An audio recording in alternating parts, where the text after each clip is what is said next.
Namaste and welcome to another episode of Decoding Victory, formerly known as Vijayapatha.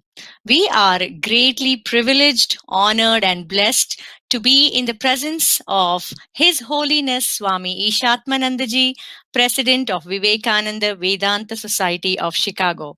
Please help me welcome Swami Ishatmanandaji, His Holiness, revered President of Vivekananda Vedanta Society of Chicago, to our program once again. Namaskar. Pranam, Swamiji. Namaskar. Namaskar. I hope you're doing well. Fine, thank you. Thank you so much for accepting our invitation and being on our program once again. I am very happy that you have called me once again. Oh, it is definitely our pleasure, our honor that you are here. And we know that March is once again, your schedule has become busy. You are giving discourses online, but despite that, you accepted our invitation. So thank you once again, Swamiji. Now, we did hear from Swamiji in our session 1 of Vijayapatha, where we went through his life journey, an extraordinary life journey of a monk. We all came to know about the rigorous training and disciplined student life that you go through in the beginning before you take over monkhood. And then even after that, all the various struggles and victories that you had in Andaman and then Arunachal Pradesh, and then once you came to Chicago, all that was very interesting and extremely inspirational for us, Swamiji. So thank you for sharing that with us. Now, today's program, we would like to really understand more about Swami Vivekananda's message to the West, and also a little bit more understanding of Advaitha and Vedanta philosophy. So, if you don't mind, let us begin with Swami Vivekananda's speech back in 1893, which made history. And even after more than 100 years, we are still talking about it. Could you please give our viewers an idea why Parliament of Religions and this particular speech was so monumental? Oh, thank you. This is really, really very interesting because that was that particular event that happened 1893, 11 September at 10 o'clock when the bell rang for 10 times and the 10 different religious groups in a procession, they entered into that hall, which is still there in the Art Institute, Fullerton Hall. And there, Swami Vivekananda represented Hinduism. So I will take a little time to tell you that they invited all religions of the world, of course, different varieties of the Christianities and the other religion, including very new religion like the Brahmo Samaj. They were also invited, but they didn't invite Hinduism as such. The Jains came, Buddhists came, and Brahmo Samaj, a very new spiritual movement, that was also represented over there, but not Hinduism. Maybe that they were confused whom to invite in the Hinduism's varieties. So in the meantime, when that was published in the Hindu, that still published the newspaper in South India, so they came to know about it. And that time they requested Swami Vivekananda, because Vivekananda was the only Hindu monk who could speak English very fluently. The English was taboo in those days. The monk should not use the English. They should speak in Sanskrit, and that was. But Vivekananda was, because he was studied in Calcutta University, so they requested him to come.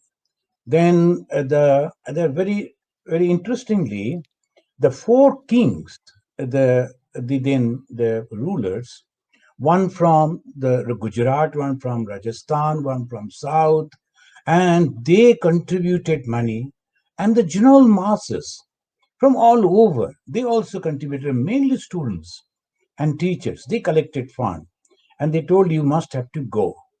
So he came over here, not knowing actually where he is going. And in India, the monks, they go, they give the talk, that's all.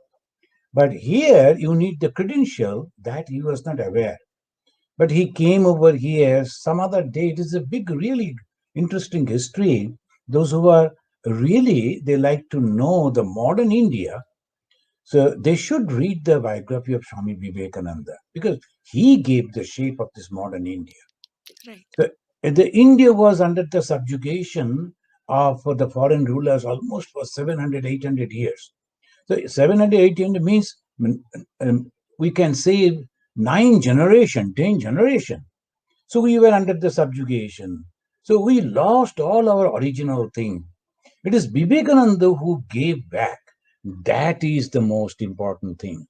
So when he got that opportunity by the blessings of the God, he had a letter somehow from a professor of the Harvard University, but that he lost. When he was coming back again from Boston to Chicago, he lost that. He misplaced that later. Then he forgot the address of the person he wanted to meet. Then he was wondering. Then ultimately it was cold and it was chill that day, and no one allowed him to enter into the hotel even because of his color. And naturally, he had to go. The whole day he walked without food, without water. Then ultimately he understood that he is going to die. And he said, since I am going to die, it is better that I should die in a holy place. So he went and sat on the steps of a church. Church was closed. He sat over there and started meditating. He knew that that is the last moment for him. From then onwards, miracles started happening because his master, Bhagavan Sri Ramakrishna, never wanted that he should represent Hinduism with the help of somebody else. So the God will help him. So that was, I feel in that way. Exactly opposite the side of the road, one lady came to close the window and saw a young man is meditating, and as if the light is emanating from his body. The American, the unknown people near to their houses, immediately they will call police or ask their people to go and make that man go away from there. But instead, this lady, the Mrs. Hell, she crossed the road, went to the person, Swami Vivekananda, and told, Sir, are you a member of the parliamentary religion? Swamiji told, I have come to attend that meeting, but I don't have any credential, mother. And just as he called mother, she told, my husband is an influential person. Will you please come to my house? So he went to their house and the history began. That was the 9th September evening. 10th September, whole day, the elderly couple, Mr. and Mrs. Hell, they took this young man and started meeting all the officials. And ultimately, the evening, 10th evening, it was decided, okay, for 5 minutes, he will be given the opportunity. As because he was not in the list of speakers, but somehow they adjusted. So 5 minutes, 11 September, 10 o'clock, this young man went without any preparation because he was not knowing actually what is going to happen. So Swamiji himself said, then when he went and then they were announcing his name, they go and speak. It was I like some time. So the morning time was over, morning session was over, afternoon session began.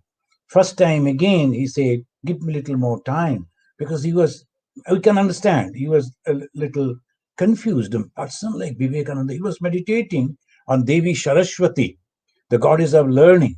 Please help me, help me, help me.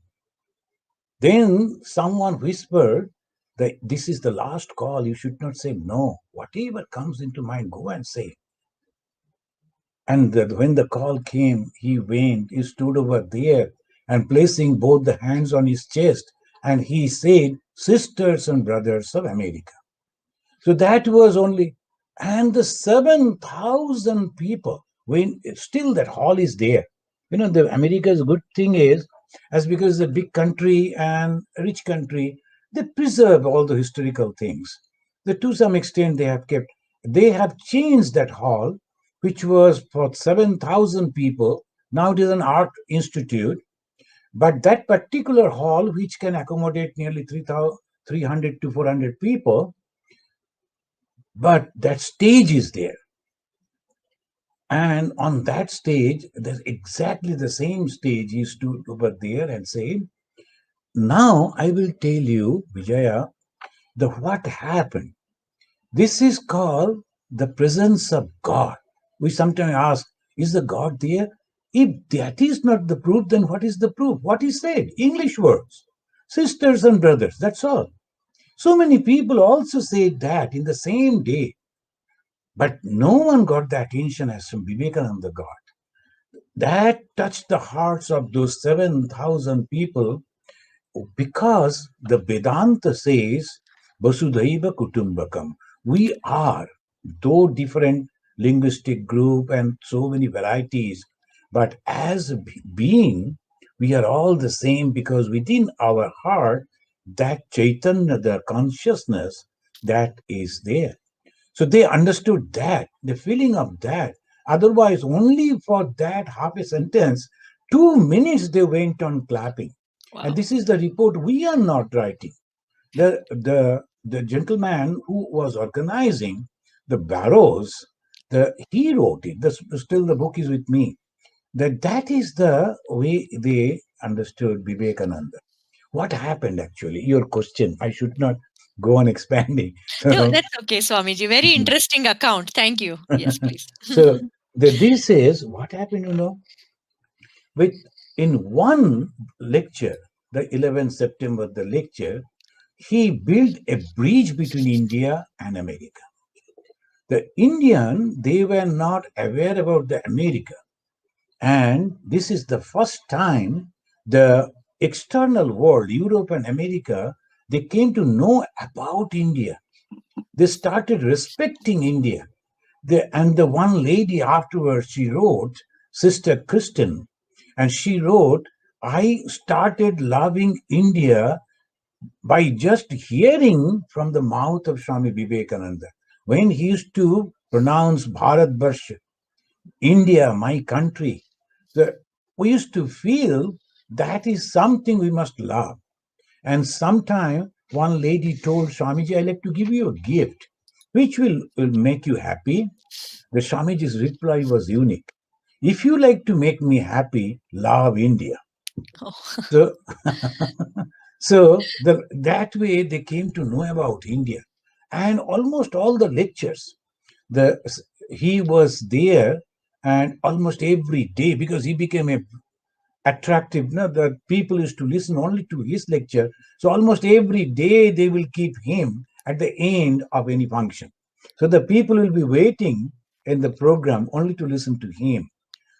And people started understanding about the India, Indian culture, Indian women, Indian religion, Indian languages, only India, India. So all the time he was talking about the India. So this is the way he introduced India to the world, and world started respecting India. That was the first time. Before him, so many people went to the Great Britain and all that, Raja Ram Mohan Rai, and so many kings they used to go, but all this to go and this to praise the foreigners, Hmm. the oppressors, those who were on our shoulder, because they were afraid. If they say something else, maybe they will be punished. Vivekananda was a monk, and he was not caring anyone else except God. So he told the truth. Then one gentleman commented, Swamiji, if you had visited this place 50 years before, they would have stoned you to death. Man, you are so bold and you are telling in such a way. I am telling the truth.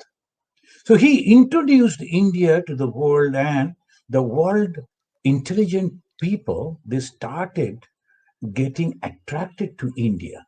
And you will find they started researching about India, reading about India. All those things started. And again, in India, that was the first time the Britishers divided us so many different ways. First is Hindu Muslim. That was the big thing. And I always say, go and search in the Google. Before the Britishers came, there was no riot in the name of religion between Hindu and Muslim. It was only the kings. The kings are fighting. Muslim king and Hindu king, they're fighting. It is natural. The when we become strong, we go and capture other people. Like that, it goes on. Correct. But in the name of religion, we never fought. It is Britishers that divided us, and still we are so divided. It is Britishers who divided the Bengalis and Punjabis. You know why? Because Punjabis were physically very strong, and Bengalis were in those days they used to consider very intelligent. So Bengalis, they converted the Bengalis were very good business community, but they reduced them to clerk. And then they took to all over India and different places to manage their offices. The engineers, then the doctors, then the station masters, like that, they divided. Then South India, North India, these, that, they divided. It is Vivekananda when he said, India, India is my motherland, and he addressed each and every one, know that you are born to be sacrificed for the cause of your motherland. Your janma, the birth of yours, is only meant for this. Unified the whole India. And that was the unique thing. They all forgot this linguistic, religious, and the races, all differences. They became all united. And this is he was the philosopher behind the Indian freedom movement.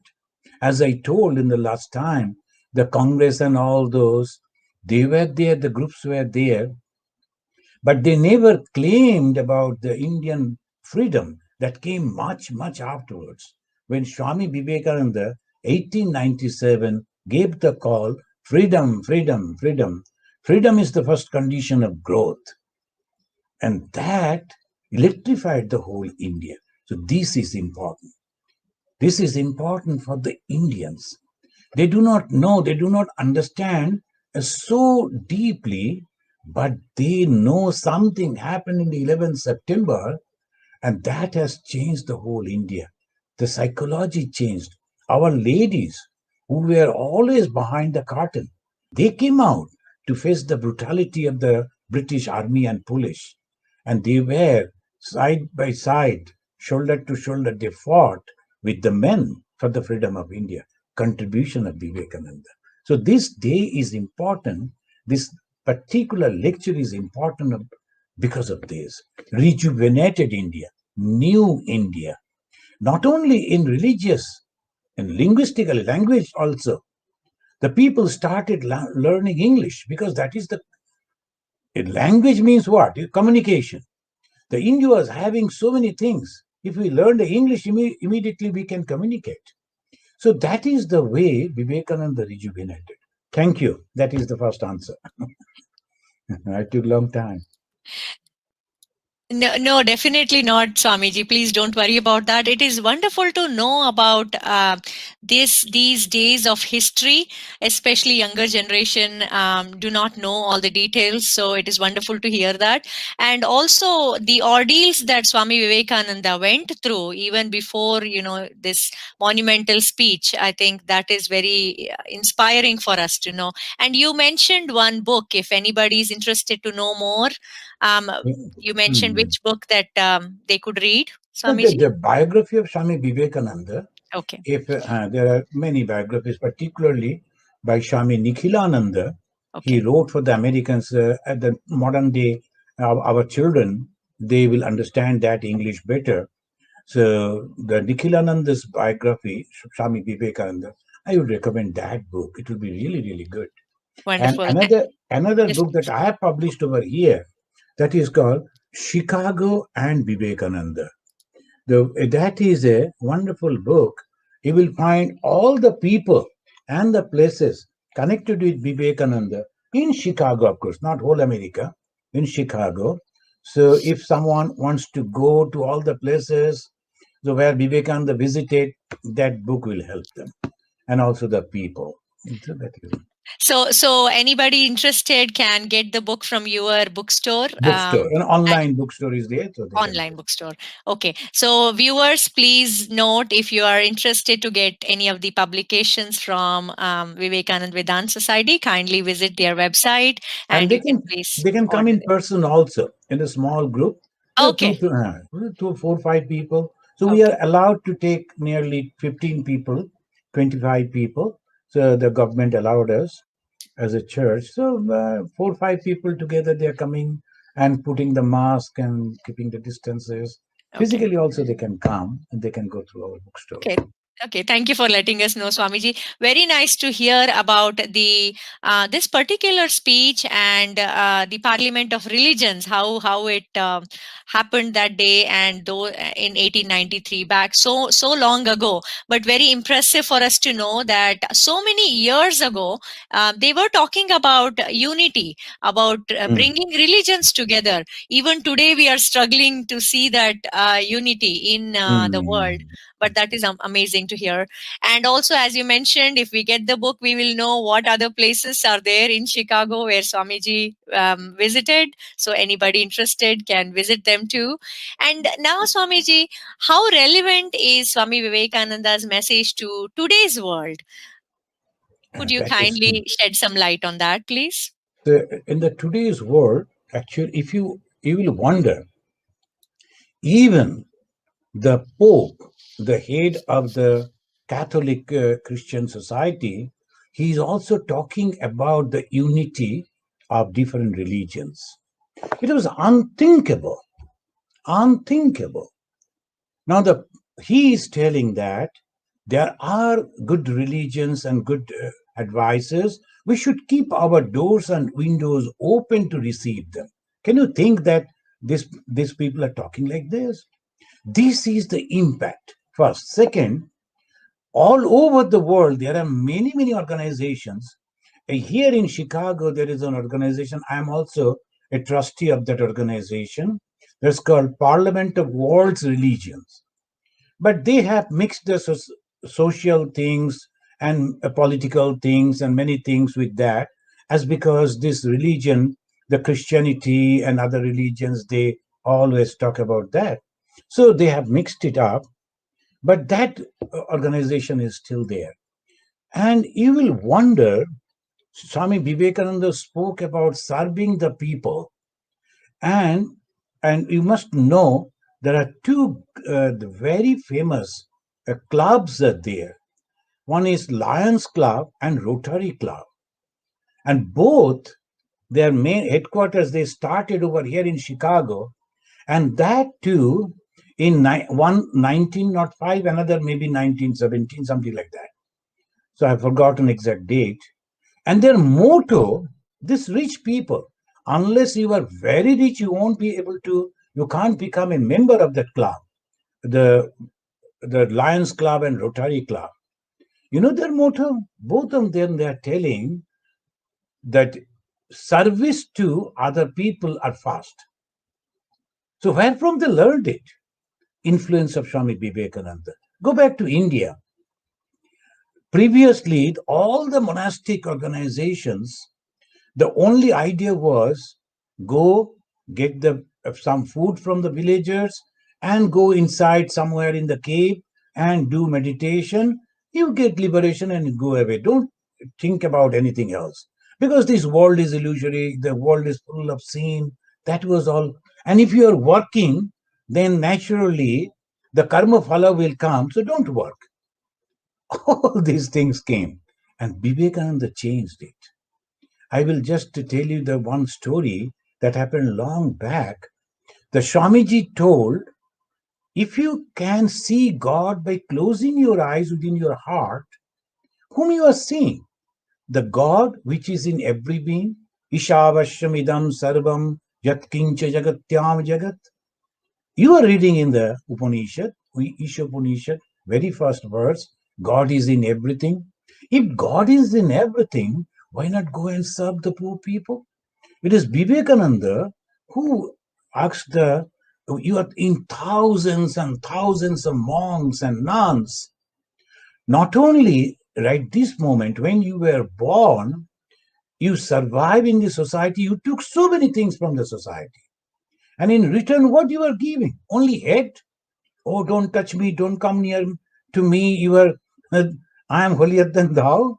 So that is the attitude Vivekananda taught them. No, you better go and serve this. How you should serve? Go and give them education and take some globes and show them. So this is India. This is the capital, Delhi. And these are the people we are living over here. Let them have some idea about their own country, own society, and then some economy, then how they can help themselves, and then little education. I think the last lecture I told, the education, Vivekananda again and again said, I want that education by which one can stand on one's own feet. They give them self-respect, give education to the women, and they will solve their own problem. So this is the way Vivekananda utilized the sannyasis who are completely free and dedicated to focus on the living gods and goddesses. So by that way, Vivekananda's teaching is very, very relevant.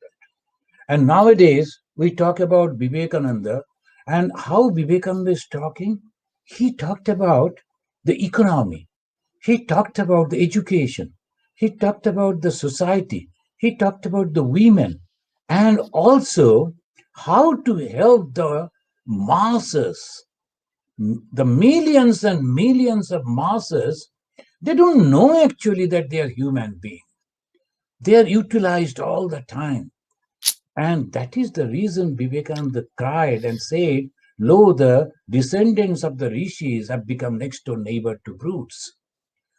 So this Vivekananda is so relevant, particularly the modern day, these our children. So though after the independence, those who are born, they are free. Their thoughts are free. Previously, when we were taught in this way, when we were young, whenever you hear from someone, you should not, even if you think that that is not good, you should not go and say, sir, you are telling the not correct thing. So should not say that. So you have to be humble, you have to be like this, you have to be like that. Even today, that is the training we find. That is to some extent is good. But nowadays, the children, they like to know what is the problem. Correct. You talk like about this. These people can truly understand Hinduism, truly understand Vedanta, because the Vedanta is a science. The Vedanta says you need not to believe anyone. You better research and find out the truth.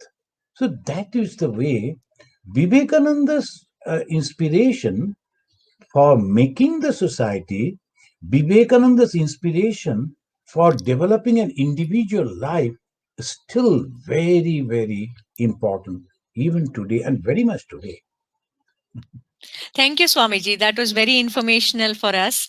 Now, Swamiji, how can spirituality, philosophy, Vedanta help us with our daily life, especially in today's world when people are suffering from anxiety and depression? So, what is religion? Religion is nothing but love. So, if the religion is truly taught, what people will learn? Love. So, this is that in the old generation, what they used to do, they used to go to the Guru Griha. I told that the Guru Griha, what they will learn, the understanding each other. A king's son, a prince has also come, and he is also sleeping by the side of a very poor peasant son and the cultivator's son. So they grow up together. They understand each other. And the cultivator's son also have the opportunity, if necessary, to call the friend who is now the ruler. Hey, I am in suffering. I am in this problem. Can you please help me? So this friendship, this understanding, the how people are suffering, this is the way religion should tell. Understand that when you suffer, the same suffering is also the other. Feel like that. So by this way, the true spirituality. And what is philosophy? Philosophy is to get the answer: who is the creator, what is the creation, and what is the relation between the creator and the creation, and nothing else. The answer to these three questions. That is philosophy. Now, those who are speaking about the philosophy, they very simple way tell this. There's some of the people they are telling the creation has come from God. Then the question comes, who is God? Who created God? Then you must answer that. Then what is this, the world, how God created? Not God just wished and it was created. Then any creation means there must be the material cause and intellectual cause. What was the material cause and who is the intellectual cause?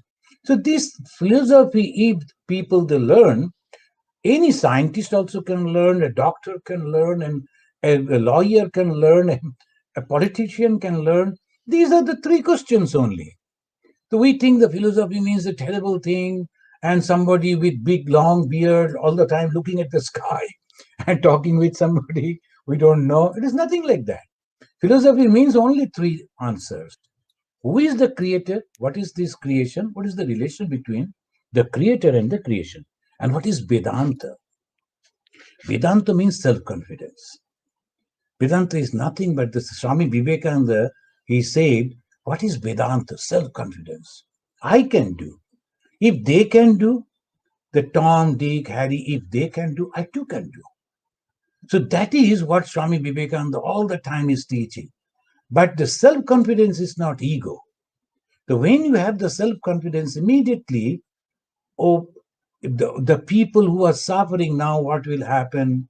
They will understand what is going to happen. Ultimately, I'm going to die. That much.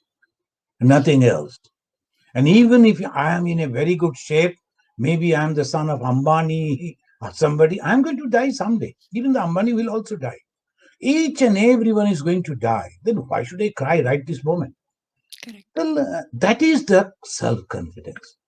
So I was traveling from Calcutta to in a flight to Port Blair, and you know that the sometimes the weather changes and the whole flight it was people start because it was a lot of sound was coming. They were not knowing what is it. People naturally they started screaming, crying, shouting. You know, Mm. all things were going on. Then there was the gentleman MLA. He was the leader and member of parliament. He knew me. He was sitting by my side. He told Swamiji, "Can you please say something?" I told, "See, it is not legal to speak from the microphone of this." No, no, no, no. We are going to die now. No, what legal and unlegal? You please say something. Then stood up and told friends, suppose we all die. Suppose we all die. And what will happen? With the black box in the here, they are recording that we are so afraid of death. Then the generation, those who will listen to that blackboard, a black box, they will only listen to our screaming and shouting and crying. And these people are so poor, they are not very strong people. Let us all sing together. And if we die together, through songs only we'll die. And when they will listen, they will appreciate us. Oh, so courageous people. They never afraid of death. So I started singing a simple, and then immediately they were also repeating. And after 5 minutes, we forgot that fear. Let it jump and what is there? So that is the way Vedanta means self-confidence. If you can give the confidence to the people, everything changes. As I will take one more line. So the one person in what's called Madras, I never saw him. Only he wrote so from there. So he was a convict. He killed someone for that. He was going to die. So he became frustrated. He wanted to kill himself. Oh. So he, to commit suicide, so he somehow collected a blade and then went inside the library of the jail and they want to sit in one corner. Then before that, he thought, actually, let me read some books. So he was reading some books, and that books were Swami Vivekananda's Thoughts of Power. That is the small book, but that really gives so much strength. Thoughts of Power. He read that book and he became, Swamiji is telling, you can do anything and everything. Why don't think that you are weak? You can do, you can do, you can do. So he said, why should I suddenly, I should commit suicide? Whatever has happened, happened. Let me change my life from now. So he started reading books. He changed his behavior. He became very good. And when he used to talk wisely. So the jail authority appointed him. So he cannot go out because of life imprisonment. So it's okay, but you should teach religion to these other convicts over here. So he wrote us, Vivekananda saved my life, changed my life. And what is Vedanta? Self-confidence. Self-confidence. The children, the students who are not good in study, they're thinking, what will happen to me? What will happen? So it's nothing. You are going to be somebody someday. It doesn't matter if you are not good in mathematics or science and this and that. You are good in something. And you will surely be getting that, because society will surely give you, because you are going to get what you deserve. So have that faith. So the philosophy and the Vedanta and spirituality, it really can change the whole human society from that what's called when we are breaking, and when we are thinking that we are done, nothing, no one can help, from that 0 point to ultimate success, if we properly utilize the spirituality, philosophy, and Vedanta. Thank you. That is a wonderful explanation, Swamiji. So looks like by understanding Vedanta, we are getting closer to the ultimate knowledge, ultimate truth, and we get self-confidence to lead our life in the right way. Right, That is right. that is a That's true. wonderful message for all of us. And viewers, I would like to take a moment to let you know that we are having a discussion with revered Swamiji Ishatmananda from Vivekananda Vedanta Society. And kindly leave your message. If you have any questions for him, please do put it in the comment box. Thank you for tuning in today. And we will continue this enlightening discussion and conversation with Swamiji. Swamiji, in today's world, it seems like many people are after wealth, comforts, fame, and a lavish lifestyle. Is this correct? What, in your opinion, do you think is it correct? And do you think this is how people should get happiness from? And what needs to be done if it is not correct? What needs to be done to bring about a change in people's thoughts and outlook? And now this again, in the idea of Vivekananda, Sri Ramakrishna, nothing wrong. And particularly the Indian philosophy, they always say that you should have to have the prosperity, worldly prosperity and spiritual prosperity, the Nistrayasha and Abhudaya. If you study the philosophy, it says the Nistrayasha, what is religion? That gives us Nistrayasha and Abhudaya. What is Abhudaya? The worldly prosperity. And what is Nistrayasha? The spiritual understanding, clear spiritual understanding. The person who is having the capacity to earn money by utilizing his intellect and his strength, he should earn money, but not by deceiving others, not by cheating others or looting others. Proper way.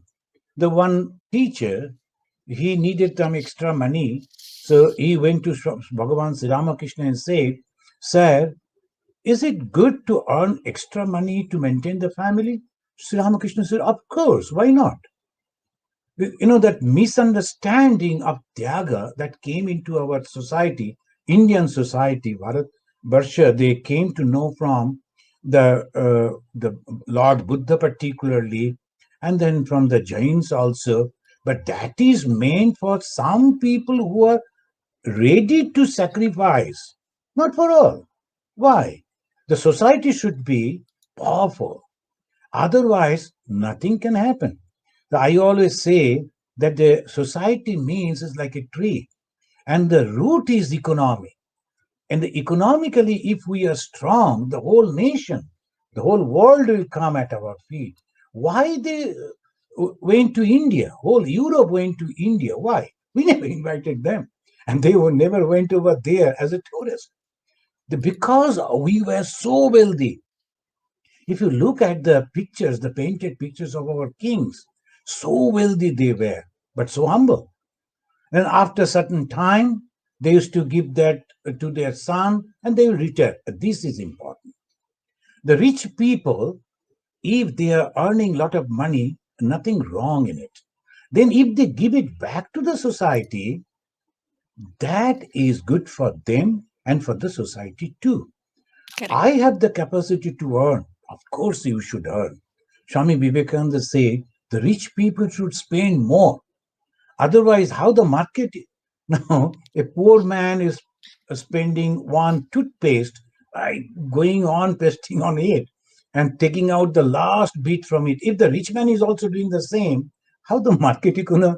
Rich man should use it as little and then throw and again go for purchasing because he can afford. Will you believe in our? They have admitted in our scripture, rich people are allowed, the kings are allowed to drink because they can afford it. So that is the way they should do. So that is in economy, we should try to develop our economy.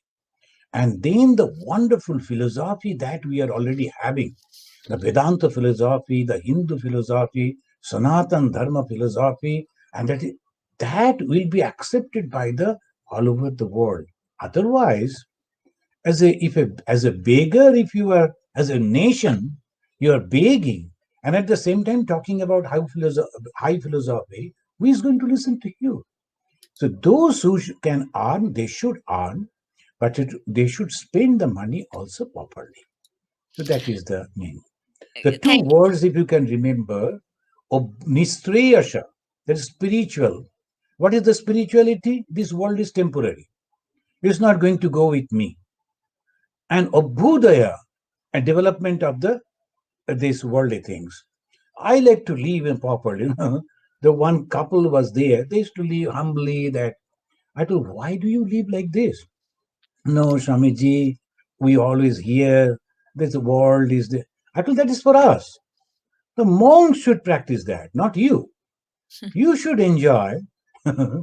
Now you are married. Your wife likes to go to cinema, the movie, and enjoy and purchase some gold things to her. And if you are behaving like me to her, then what is there?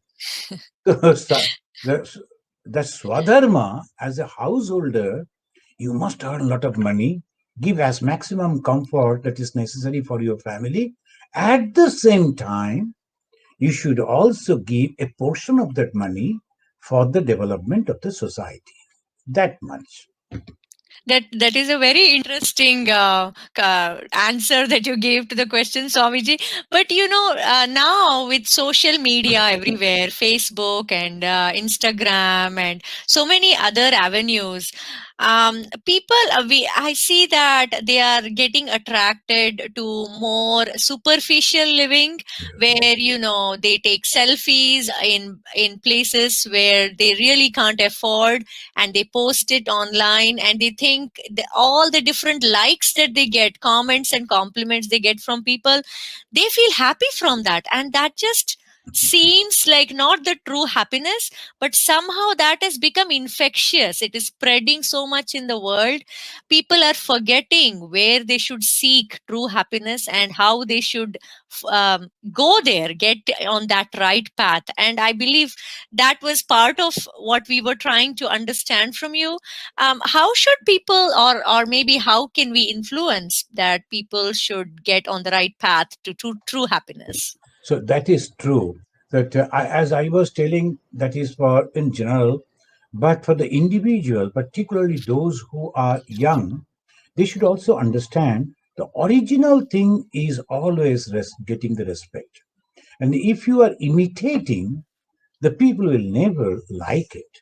They don't like it, and you will suffer a lot. The long back, I went to give a talk in a school found in India. I found some of the senior boys, they have colored their hair. In those days, that was one side is yellow, another side is blue, then like that. And they are sitting over there with so many chains hanging on from the neck. So in the lecture, as I always do, I told, see, there are two ways you can attract the people's attention. One, a monkey was going with so many the chains hanging from it, and then he was wearing a dress, so people were curious and they were looking at the monkey. That is one way you can get the attention. Another, a person was walking on the street and almost barefoot and a bare body and the round frame glasses, and he was not having the hair also, and he was having the stick to walk, and people stood in both the sides in great awe. Oh, our Gandhiji is walking. The Gandhiji never decorated him to get the attention. He got the attention because of his originality. And the people with great awe and respect, they look at this. And other people unnecessarily were trying, the more you are trying, more you are bringing bad names. So try to understand this. And I will say one thing, every age and the young people, young generation, one wave it comes. When we were young, our seniors used to say, "Oh, they're going to asteroids. Look at them all the time doing this and doing that." So now we are telling our younger generation, "See, look at them, what they're happening." Only thing we should have to tell them, understand, because you are intelligent. Is it truly going to give you happiness? If you are going for some temporary happiness by using the narcotics, and you will be ruined afterwards. So one should be very, very careful. I have given you the birth. I am your mother. I am your father. I am helped you to grow up to this. You got the education.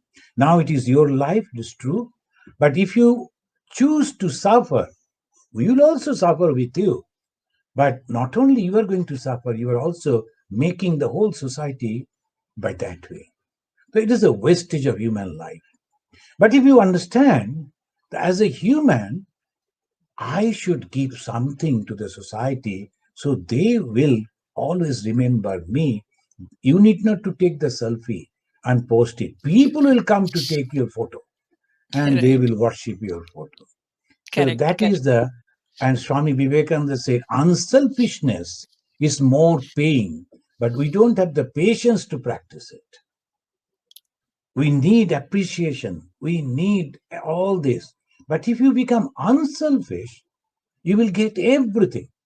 But you don't have the patience to practice that. So that is the thing. That is a wonderful message, Swamiji. I think, as you mentioned, giving back to the society, whatever we are Yeah. earning, part of it, giving it Mhm. back to the society. And also, as you mentioned, being selfless. Although it takes practice, it takes a lot of patience, but practicing that will probably be best for all of us. Thank you for this message, Swamiji. We do have a lot of our viewers with us, watching us, and listening to your enlightening message. And we have a question for you as well, Swamiji. I would like to read that. Um, Seema Murthy from New Jersey is asking us, Swamiji, I would like to know from your perspective, is there a difference between philosophy and a religion? See, a religion is a practice, and philosophy explain why we are practicing that. The philosophy is only to explain. So now that is suppose I am a Hindu and someone is a Christian and someone is a Muslim and someone Buddhist. We are all religious people. But why we are different, we call gods in a different way, we practice in a different way because of the philosophy. The religion is the practice, but the philosophy explain why we do like that. That is the thing. Thank you, Swamiji, for that. And to our viewers, I would like to request you, if you are logged in through Facebook, please do share our live feed on your timelines. It is an amazing, rare blessing to have Swamiji with us on our program. We hope to spread this joy with others as well. So kindly share our live feed on your timeline so more members of your family and friends can take advantage of this program. Let us now continue our conversation with His Holiness Swami Ishatmanandaji. Swamiji, if you could please help us understand how can Advaita or Vedanta philosophy be applied in everyday life by common man. Is there one aspect that you would recommend that we could all practice every day? See, that is the beautiful question. That's called applied Vedanta. The Vedanta is a abstract. And what is that abstract idea? Each soul is potentially divine.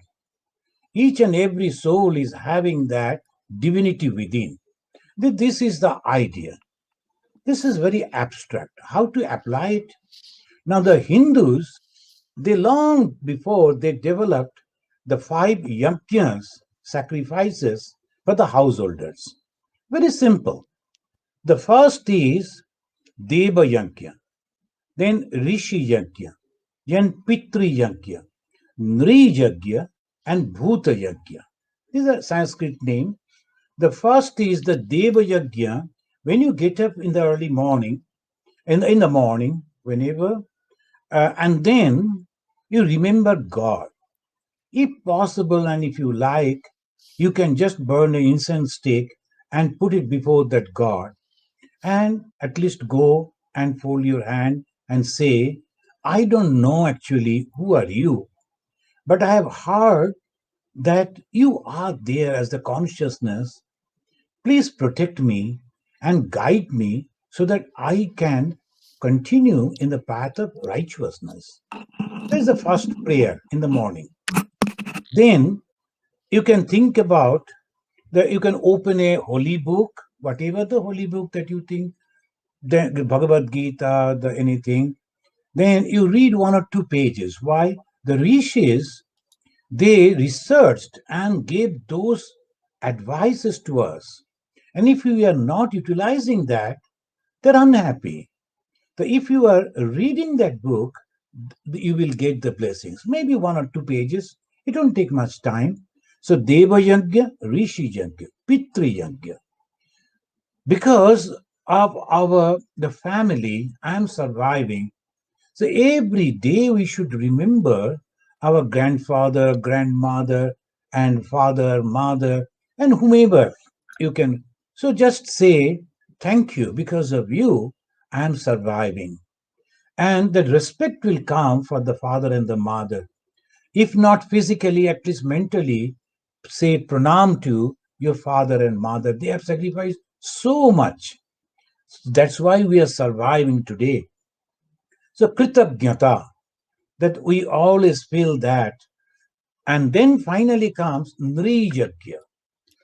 If it is not possible regularly to help one person, you can put away maybe a dollar bill in one corner and say that this is I'm keeping so that someday I can help someone who will need it.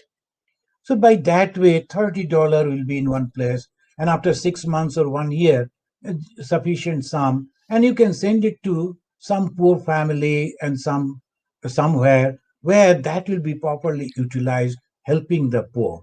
That is called nrijagya. For the helping the people. That is all Vedanta. And then finally comes Bhuta Yajna. You must keep something for the birds, for the animals. See, all through, right from the God down to the animal, what is their love? And love is generating concern. Love is generating unselfishness. So you are sharing your own thing, your money, and also your time for others. And ultimately, your mind is becoming broad, full of love, full of concern. And from the human level, slowly you are going to the divine level, that's called God. So that is the practical application of Vedanta. If every family do it, the whole society will become heaven. This world will become heaven. That much I can say. That is a beautiful explanation, Swamiji. Bringing out the divinity in everybody. That is Right. amazing. That is so wonderful to hear. The And Pancha Mahayagya. Panchamahayagya. Yes. Thank you for enlightening us with this explanation. I hope all our viewers will try and understand Vedanta a little bit more so we can all learn how to bring the divinity out from us and to serve humanity in a much better way, to fulfill our purpose in life here on earth. So thank you, Swamiji, for that beautiful message. We are having more viewers and very good comments and compliments coming for our program. We have a friend here, Shashwata Sinha from Dayton. She says, very deep yet simple explanation of complex ideas, Swamiji. Excellent discussion topics. Thank you for this enriching session. So we have friends joining in from different parts of USA, and we are very blessed to have you today, Swamiji. Let us continue our discussion here. If whenever we visit Ramakrishna Mission ashrams anywhere in the world, and here Vivekananda Vedanta Society in Chicago, and last summer we had the good fortune of visiting Ganges retreat with our family in Michigan. Anytime we visit, we see one very unique aspect of the Ramakrishna Mission and order. That is, on the pedestal, we see the photos of Jesus Christ, Hmm. Buddha, and others. So basically, we see the embracing of different religions. So, Hmm. could you kindly tell us a little bit more about that?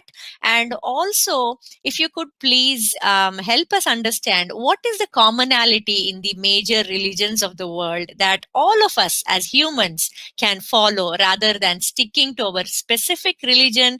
What are those commonality that we can understand and follow?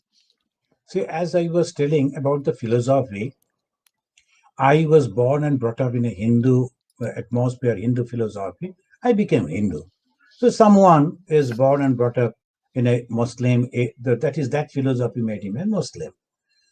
The same way, the religion means the paths. So they take us to the God, and philosophy guides us. And now I will show you one book that I have published over here in Chicago, The Many Ways to God.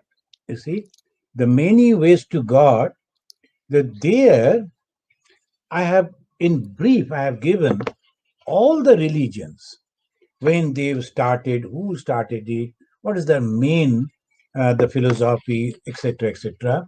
And at the end of this, I have given the one this way. I have given that each and every religion, they have a goal, and to reach that goal, what is the practices they do?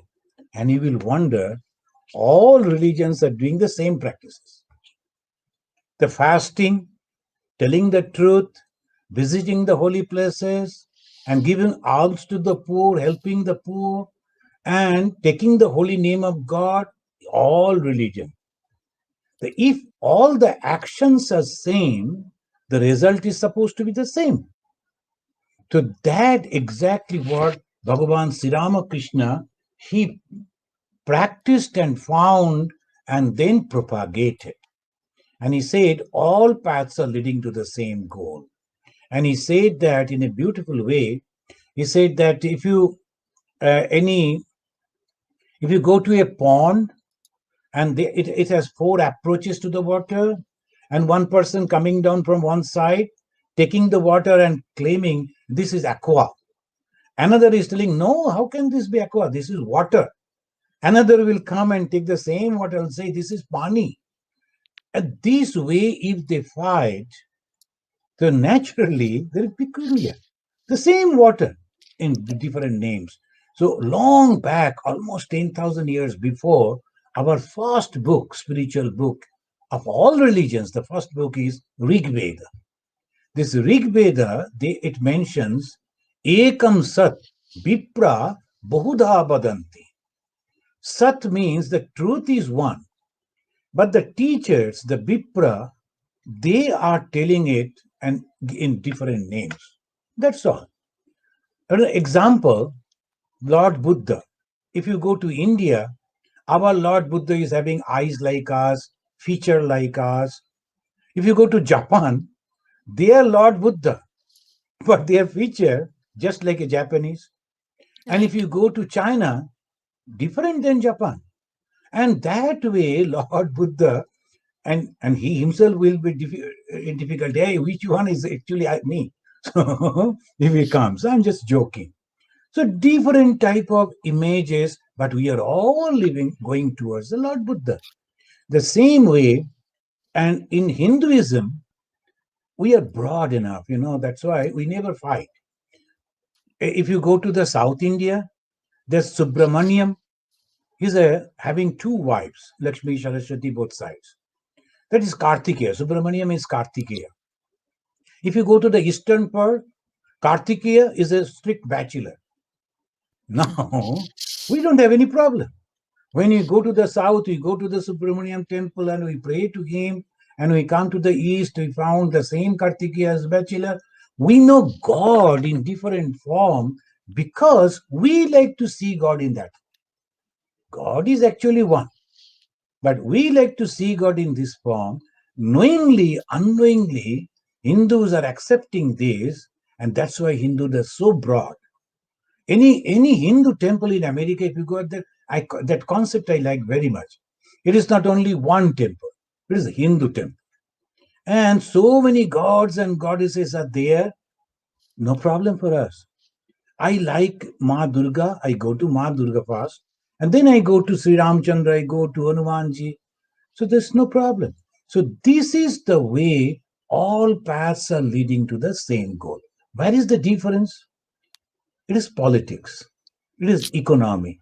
It is society. It is not religion. We take religion, the name of religion, then we fight. In reality, religion has nothing to do with it. Now the science, suppose the doctors and the scientists, they are developing the vaccine for against the COVID-19. The vaccine. A different country, different names of the vaccines, different names, different company, different, but the same vaccine. Maybe power is little less and power is little more. Maybe somebody will be claiming our vaccine is working 92% successful. Some will, like that they're claiming whatever it may be, and we are satisfied that we have taken the vaccine. Which vaccine? In India, is different name. Here, different name. In other countries, different name. But what is protection against the COVID-19, isn't it? Correct. And if we fight, it's the companies they are fighting. You must take my product. So it is the economical fighting, not the vaccine, not the scientist. They develop the same thing. The research is the same. So, friends, this is the point we should understand very clearly. And here stands Sri Ramakrishna Vivekananda. And they always say unity in diversity. Not that you have to change your language or religion. For me, I am a Hindu, I will die as a Hindu. You are a Christian or Muslim, you also continue in that. Only we should not criticize each other. And we should not try to block your path. Rather, we will support you. Oh, you like to do this? Continue. I am with you. If we do this now, all over the world, it will be one family. Wherever you go, the same human being, and they love you because they love their God. Some, they're loving the Jehovah, and for that, whoever comes to that place, they say, it is Jehovah in them, so I should love them. So that is the reason, if we can truly understand this, friends, I'm trying. I am a very humble person. I don't have anything. But the idea goes on. I pray to God. And recently we have purchased a church, old church in the Chicago area, and now reconstructing it. There we like to practice this idea. I will invite different religious groups and will ask them, please explain your God. What is your God? Nothing but love. Yeah, He correct. will say, my God loves me. And I will say, my God loves me, actually, the same God. So, like that, sometimes the children will be fighting in their about their parents. My mother is the best in the world. Somebody will, no, my mother is the best. Are mothers and mothers, and all are good. So, like that, we should not be behaving like children. And one mistake in the name of religion that brings the bloodshed everywhere. Correct. So we have to understand, in modern society, we are so well connected, and somebody will come and say something, we are not going to accept that, because immediately we'll go to Google and then nothing is happening. Why you are interpreting this in this way? So, so that is the best thing that we can do, Ram. So again, there, intra-religion, I am worshipping Lord Krishna, and other groups are also worshipping Lord Krishna, the ISKCON, and so many there. All Hindus are worshipping Lord Krishna. Now, why should we not be friendly? I am worshipping Lord Krishna because of this quality. You are worshipping Lord Krishna because you find other qualities, but we are all loving the same God. So why can't we love each other? Maybe little jealousy may be there. Oh, God should love to me. This children's jealousy. My father should love me more than my brother. It may be little there. But we should not be so cruel. In the name of religion, we should cut each other's throat. So that we should understand very clearly. And then we need not to go to heaven. This world of ours will be the heaven. The heaven is nothing but love, understanding, helping each other. That's all.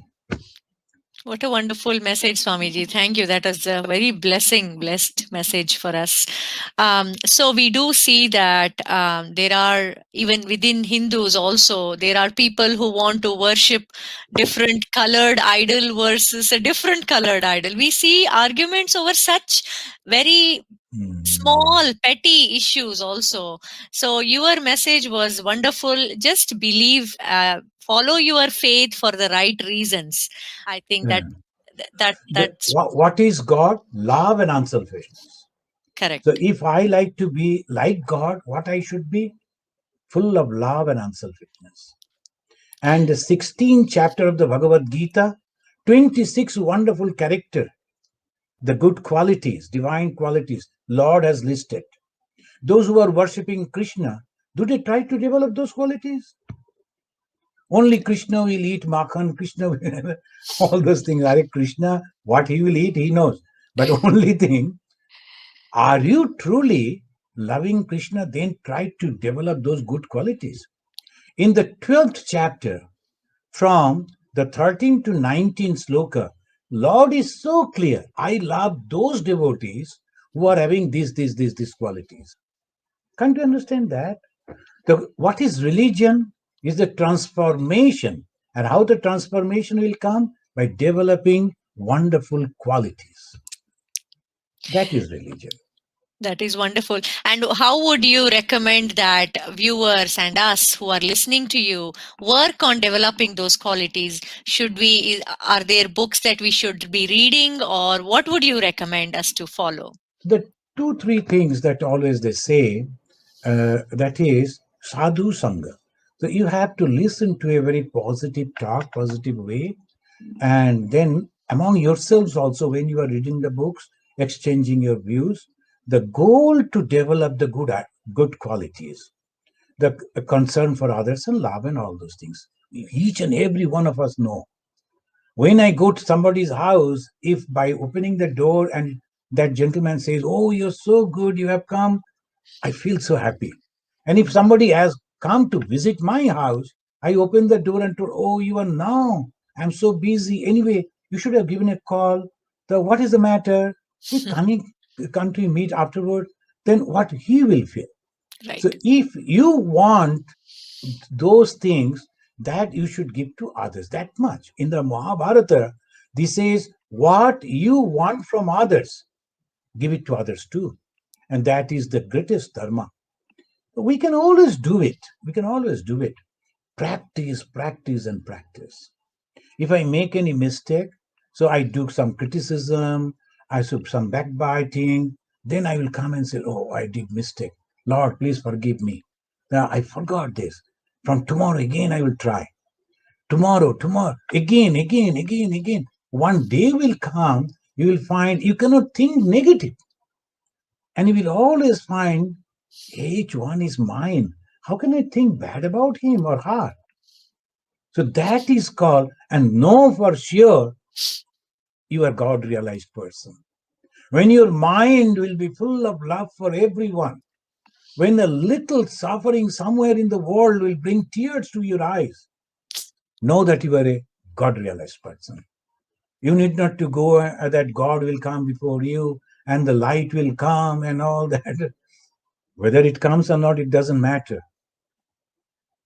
We have to see whether we are a changed person. That is the thing.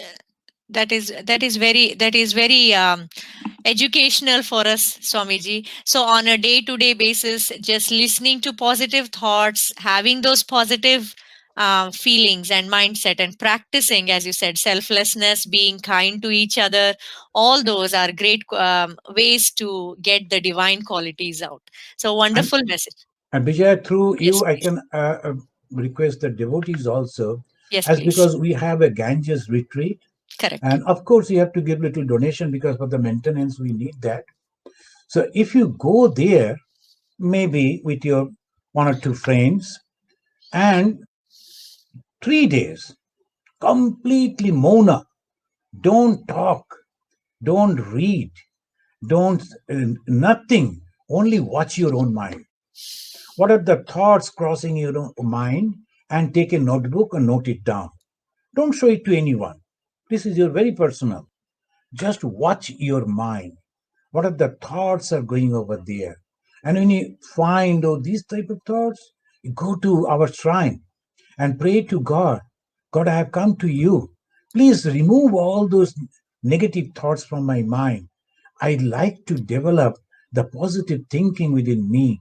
I like to be like you. So if you go on praying 3 days, that's called Nirjan Bas, and the living in the solitude, that will change you.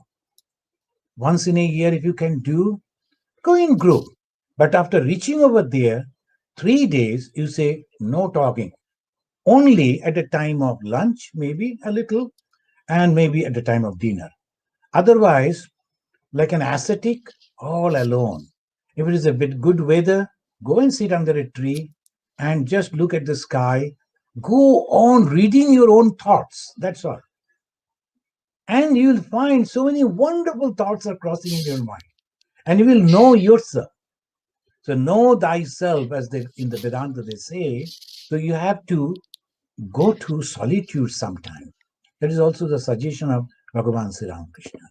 That is good to hear, Swamiji. And for our viewers, if you do not know, Ganges Retreat is in Michigan, and it is a wonderful place to visit. There not only is it is away from civilization, it has its own place, many acres of land, but it has this beautiful architecture, beautiful building, and there are stories of of Swami Vivekananda, Sri Ramakrishna, Sharada Devi, all in depicted in lovely sculptures and Mhm. beautiful way. And as I mentioned, our children and us had visited last summer. We thought we will be done visiting in 45 minutes to an hour, but we took 3 to 4 hours. Children were so engaged learning about stories. So I highly recommend all our viewers to please visit Ganges retreat with a family. And for the particular opportunity that Swamiji just mentioned, I believe, Swamiji, you are saying we should go as individuals, spend some time, and understand our own thoughts, and we will get more self awareness. It's called sadhana. It's called Sadhana. a spiritual practice. So this type of sadhana, if you do, and mauna palan sadhana, that will be mauna. The maunam for maybe 1 day, maybe 2 days, maybe 3 days, according to your capacity. If you can do, it will be really good. You will know yourself. And Swamiji, there is one question that came to my mind just now as you were explaining. As you know, I practice yoga. So when I'm practicing yoga, even for that duration of half an hour or 1 hour, I feel that I am reading my thoughts more. I feel more self awareness. So do you also agree to that Yes, sure. So process? this yoga, we actually nowadays we are thinking the yoga means only physical. The yoga is fully connected with the psychology, the mind.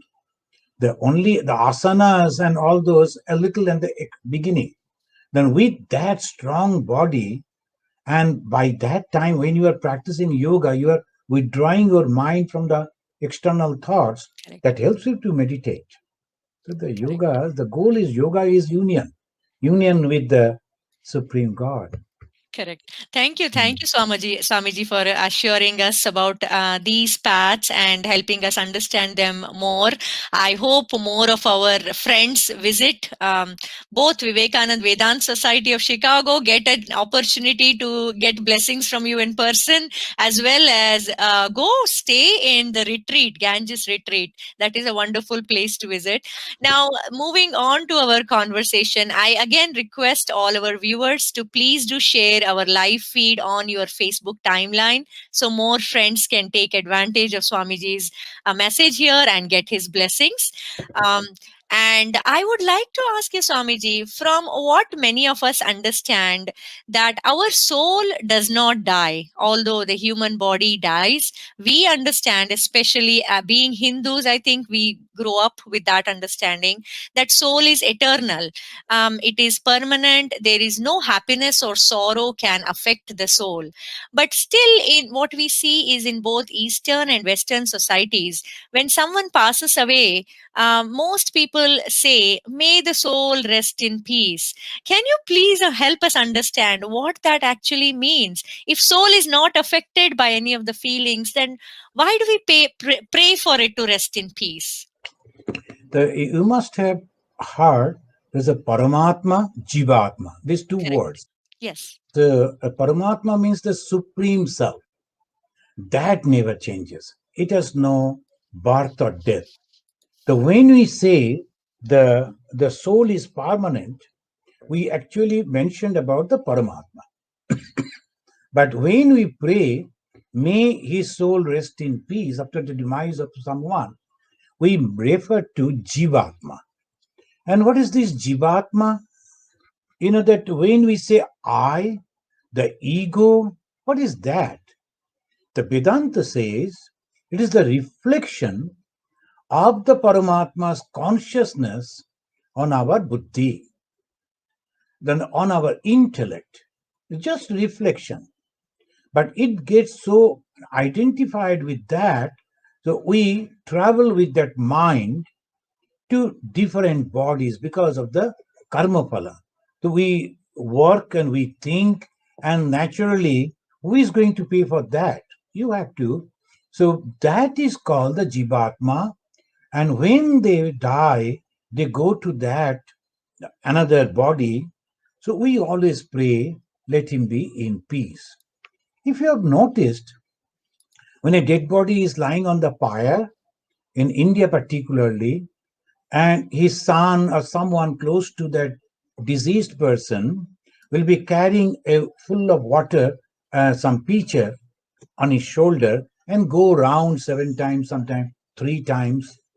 And someone will, particularly the priest, if it is there, So he will make a hole on that, and the water goes on falling. And what is that water falling? Is the karma phala, the symbolic that the man is going away and he is leaving his karma phala here itself, and then he will go only and get liberation. So to make it more clear, the permanent self is Paramatma. When we talk about the self is eternal, we mention about the Paramatma. When we talk about the self, that it must get the peace, we talk about the Jivatma. And Jivatma is the reflection of the Paramatma on our intellect. And the Mana, Buddhi, Chitta, Ahamkara.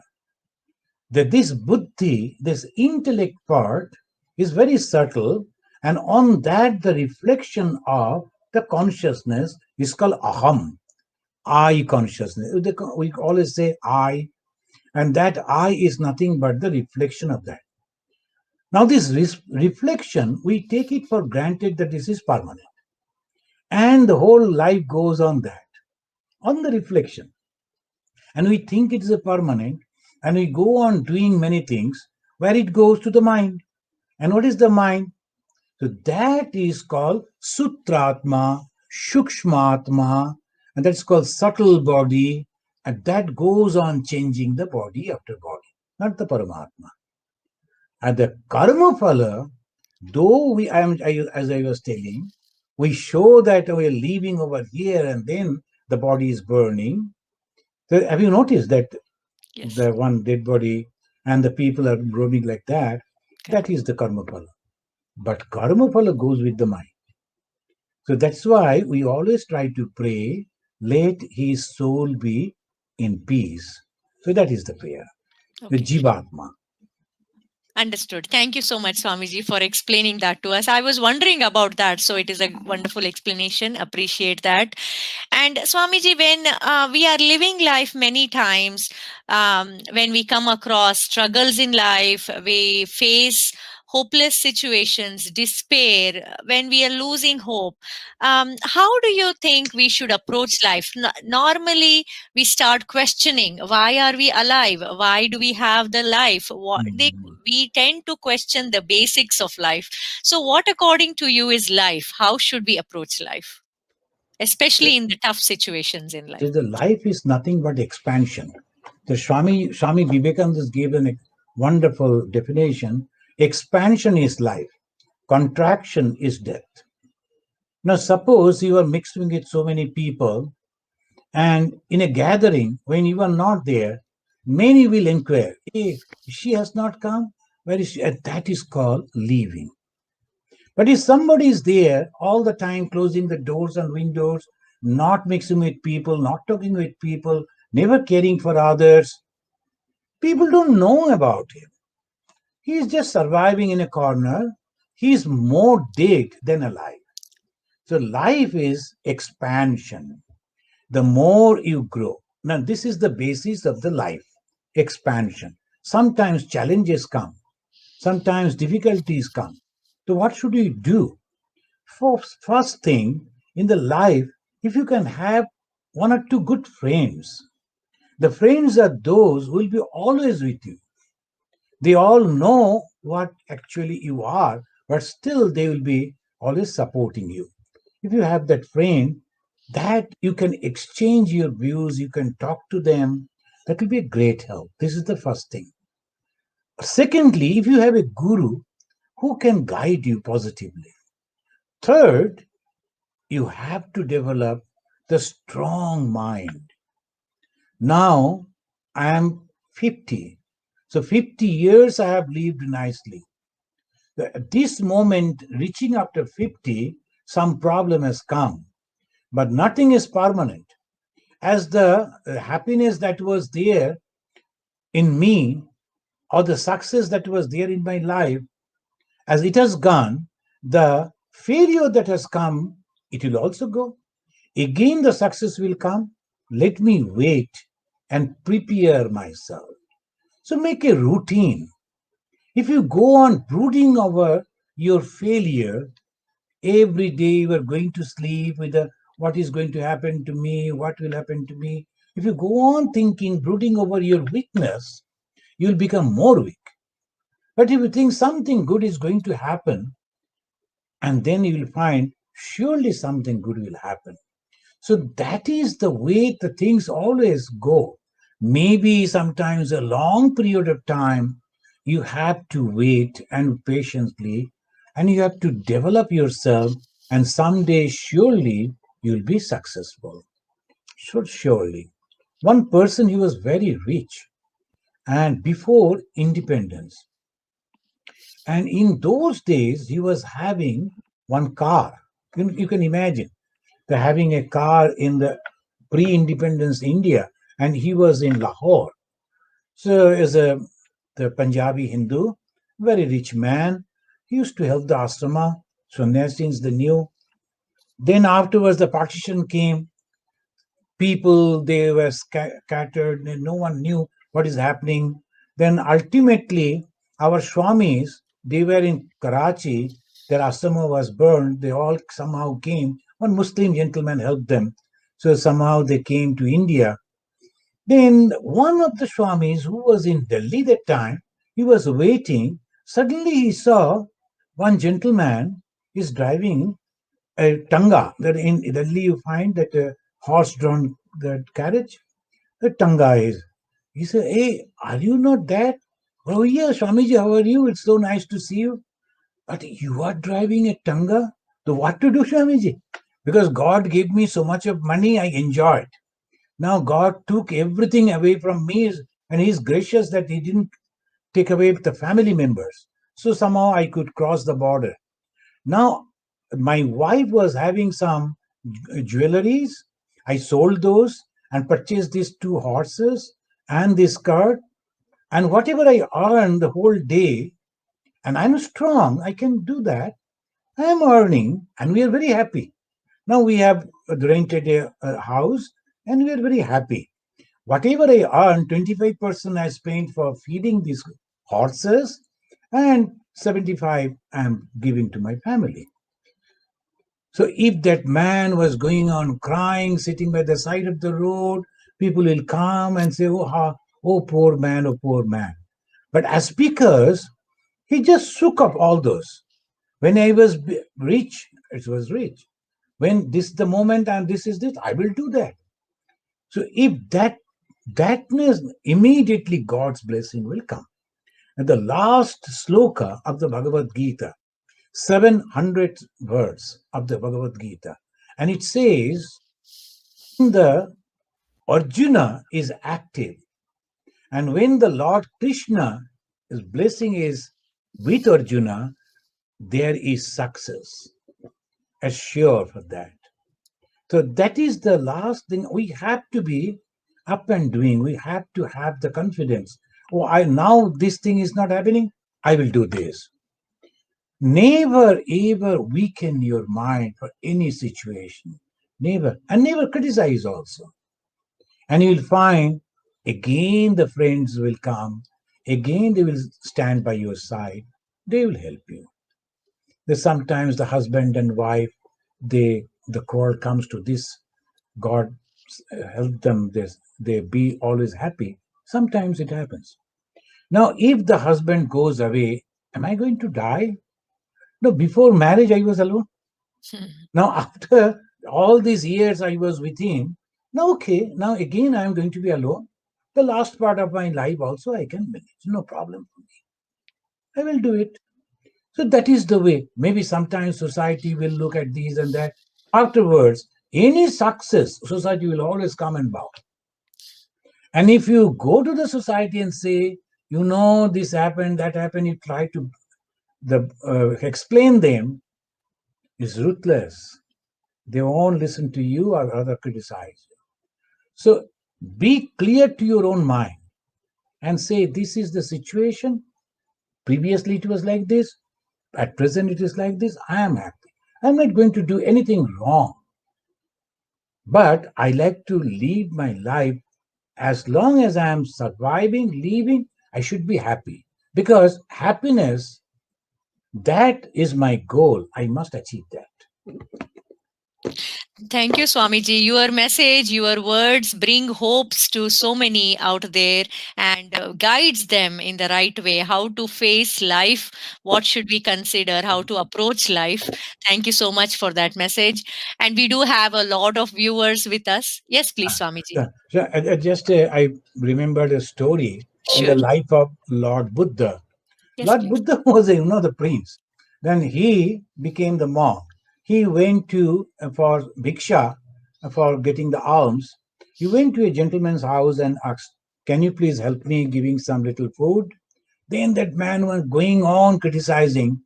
I know you people, you are the parasite of the society, and all this. Oh, going on using very bad, filthy words. Buddha quietly standing. When he stopped, then the Buddha said, "Sir, I have a question." "What is that?" "Suppose you like to give me some gift, and if I don't accept those gifts, then where it will go?" "Hey, you don't understand. If you don't accept those gifts, it will remain with me." Then he said, "All those filthy bad words that you gave me as a gift, I am not accepting. It remains with you." So that is the way we have to behave. If you like to criticize me, I will listen to you. You are criticizing me? Oh, good. Well, that is the good point. The person who was criticizing me, he will be confused. Yeah. What is it? It is, I am not going to be affected by any word because I am the master of my own mind. So if you like become like that, then the Swami, all the sannyasis are getting the fast in the name Swami. What is that Swami? Master. Whose master we are? My mind. I'm the I'm the master of my own mind. I won't allow my mind to suffer or to be very jubilant when it is successful. I will tell the mind, hey, behave like this. You should listen to it. And if you can do that, at the end of every Sanyasi's name, there is Ananda. Ananda means Correct. joy. Yes. So if you can do that, control your mind, then you will be in bliss, you will be in joy. No one can put you in suffering. I am very happy. So the Swami and the Ananda, in between, that is the name. Swami Viveka Ananda. Right. Viveka means discrimination. Swami Ishatmananda. Correct, Ishwa Swamiji. Atma Ananda. The Swami, the master, Isha, the God, Atma is my soul. God is my soul. And so I am very happy. So why should I be crying for this and that? But to whom I am going for help? God is with me. So that is the way we should be It's so beautiful, Swamiji. It's such a powerful message. Also, just making our strong mind strong and thinking about it in that way. It is a powerful message. And actually, to share one personal story with you, we have been introducing our children to Swami Vivekananda and Ramakrishna Mission since they were little. And my second son, whose name is Aditya, he asked me one day, "Mummy, if I become a monk, will my name be changed to Swami Adityananda?" So he wanted to know how his there. name will be changed. So is that name given by the Ramakrishna Mission when somebody goes Yes, for yes. becomes a It monk? is the sannyasa guru. The one is the diksha guru. We give initiation, but Okay, the sannyasa only the pramukh swami, the president swami of the order, he gives. they decide And on the name. uh, so and then it is a long process of 7 days that you have to practice these. That then ultimately that early morning the guru calls them, and before that they go on reading about that particular boy. He was this name, his character is like this, he is like this, he is like that. Then the Swami will say, give this name to him. So almost they try to give according to his character and behavior. So Wonderful. like that. Thank Mhm. you for sharing that with us, Swamiji. And we do have a lot of viewers with us who are getting your blessings today and listening to your message today. And one of the viewers, Dhiren Patel, is asking a question. So if you don't mind, I will read it for you. Yeah, He please. says, Rama and Krishna were kings. as of elected Mukhyamantri now. Is that true? His understanding. Repeat again, please. He I'm going to leave it on the screen as well. He Hmm. asks, Rama and Krishna were kings. As of elected Mukhyamantri now. Is that true? As of elected Mukhyamantri means our chief ministers of the country, like that. Perhaps, yes. Yes, Perhaps. Swamiji. Oh no, they were true kings. Mukhyamantri is only one small province, and but they were true kings. Particularly the Rama's kingdom. It was from the, as they call it, Ayodhya. Ayodhya was the capital.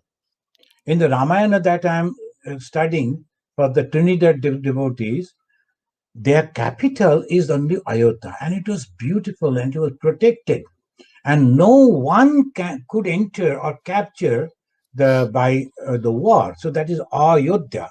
So that was the name of the Ayodhya, and there they long up to the Punjab and the Multan. That was their kingdom. It was a big kingdom. Rama's father was a big king. The Krishna himself could become a huge king, but Krishna never wanted that. So of course he was a king of that. They are not like the Mukhyamantris. You can say the big kings. Right. Thank you, Swamiji. And we do have a lot of viewers who are getting your blessings and message today. Manan Bhai Rawal, who is our CEO for Bharat Media, has tuned in as well, and he sends your his pranams to you. Thank you. Dr. Gowda from Dayton, Ohio, his daughter Anu Batra from California, and many other people from different parts of USA. So thank you so much, Swamiji, for being here with us firstly and giving your wonderful message and blessings. So, for our viewers, we would like to remind that this is our second session in His Holiness presence. And in our first session, we came to know about Swamiji's extraordinary life as a monk. You should all definitely watch the video. It is available on our YouTube and Facebook page as well. And please understand how his journey was. It is not at all an ordinary person's life journey. So, that was amazing for us to know, and also how he chose to be a monk, and the rigorous training that he underwent, and all the struggles and victories in Andaman as well as Arunachal Pradesh. And he visited Chicago. He actually came to Chicago in 2013, which was monumental time because it was the 150th birth anniversary of Swami Vivekananda.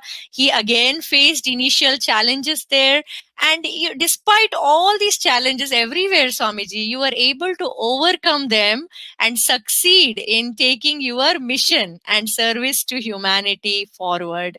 Would you kindly tell us, you have made such a significant difference in so many people's lives, and you faced so many challenges and still became victorious. What would you attribute your success in life to, and what do you consider as your biggest victory in life, Swamiji?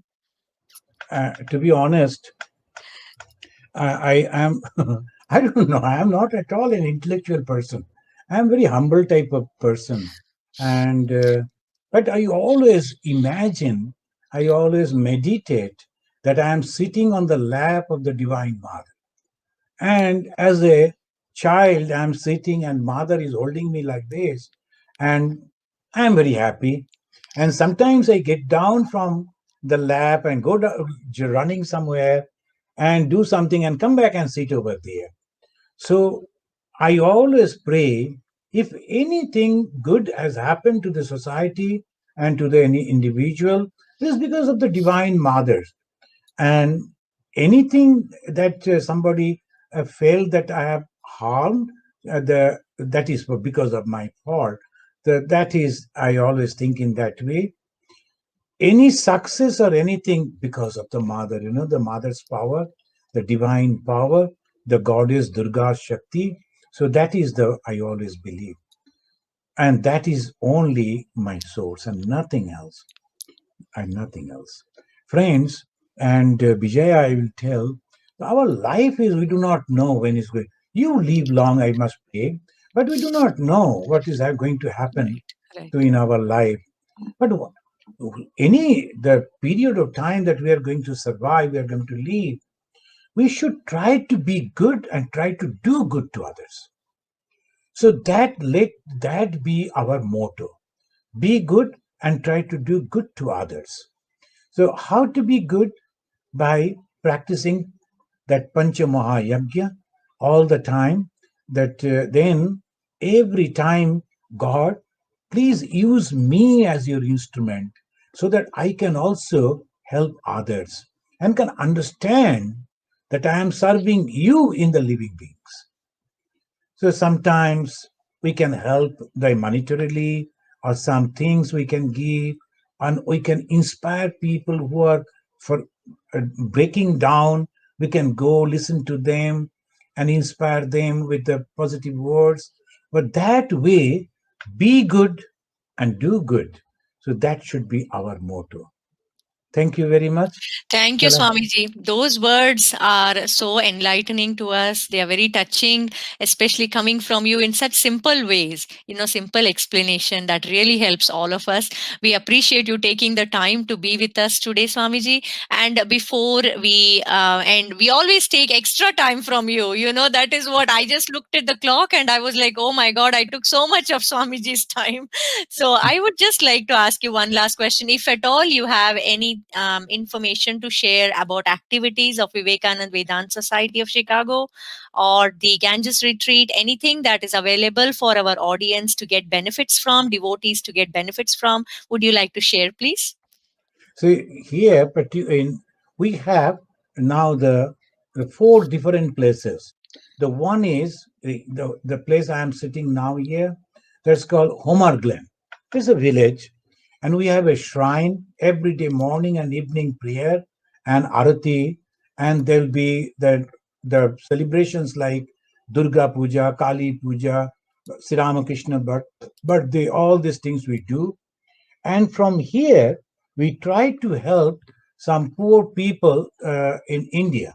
The people, they send money to us, and then we then forward that to our different centers, sometimes the orphanage. That is the main work we do. And like this, the talk and giving the lectures and reading the holy books, every day there will be one or two talks like that. That is the main job that we do over here. Now, as I told you, and we are trying to develop Home of Harmony, and in the Home of Harmony, we'll be organizing slowly the different type of programs like inter-religious, intra-faith, then cultural program. The different cultural people, they will come and they will mix together for the children, and that we will teach them the Indian yogas and the arts and dances like this. All that program will be there. Third is in Michigan. There we will have only for the retreat. The people from the vortex of the work, they will come and stay over there, maybe with their family and friends, maybe alone, and we will try to provide them a good library, good quiet place for them, and very good living, so that they can once again, after the retreat, they can go back and join in their fight in the life. This is the three things we are trying to do. Main, and how you can join us. So you can always help us monetarily, because we need a lot of money to maintain all this, and you can help us sometimes as a volunteer. Then you can come and do some work for us. And also, if you, as Vijaya was telling, spread out the message to the people as maximum as possible to your friends and relatives, that it is possible to be positive, it is possible to be good, it is possible to change the society. Because Swami Vivekananda dreamed that we should be the best in this whole world. How? By becoming good, best, so that we can go out and reach the whole world. That is the way, that is my planning. And I am disclosing now to here, I have a dream that if we could make a huge sum money, so we could announce that anyone helping other religious people in the all over the world, anywhere. We will give them and then some what's called the like the Nobel Prize, like the respect and some good amount to them to encourage them. So people doing good work in different parts of the world, we should be with them, encouraging them. So these are my planning. That is wonderful to hear, Swamiji. Also, I believe you still have registration open for the Hinduism course until the That's 31st, that is the last. until the end of the month. So, if anybody would like to learn more, Swamiji is offering Hinduism course. Please do visit the Vivekananda Vedanta Society of Chicago website.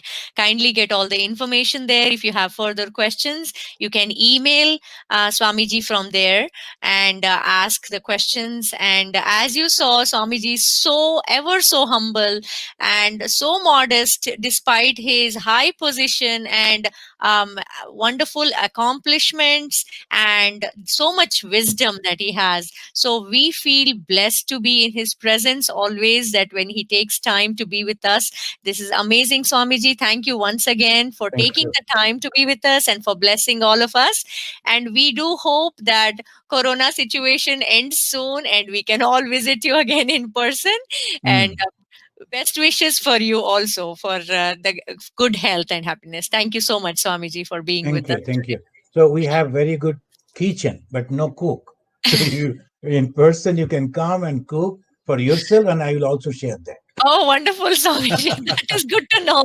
That is good to know. Thank you for welcoming us there too. Thank you. Okay. We will see you again, Swamiji. Thank you. Thank Pranams. you very much. Pranams. To our viewers, hope you enjoyed this program and hope you felt enlightened and enriched listening to Swami Ishatmanandaji of Vivekananda Vedanta Society. He's the president there. He took extra time to be with us and explain to us Vedanta, Advaita, and about more about Swami Vivekananda's message back in 1893, which is still so relevant in this today's world. So I hope if you have missed this program from the beginning, I hope you will take a little bit more time to come back to our Facebook page or YouTube channel and watch the program in entirety, today's session as well as the Vijayapatha session before with Swami Shatmanandaji. Thank you so much for tuning in. We welcome your requests and suggestions for our programming. Please do email us at info@bharatfm.com. And once again, please stay happy, stay healthy, stay tuned, and until next time, namaste.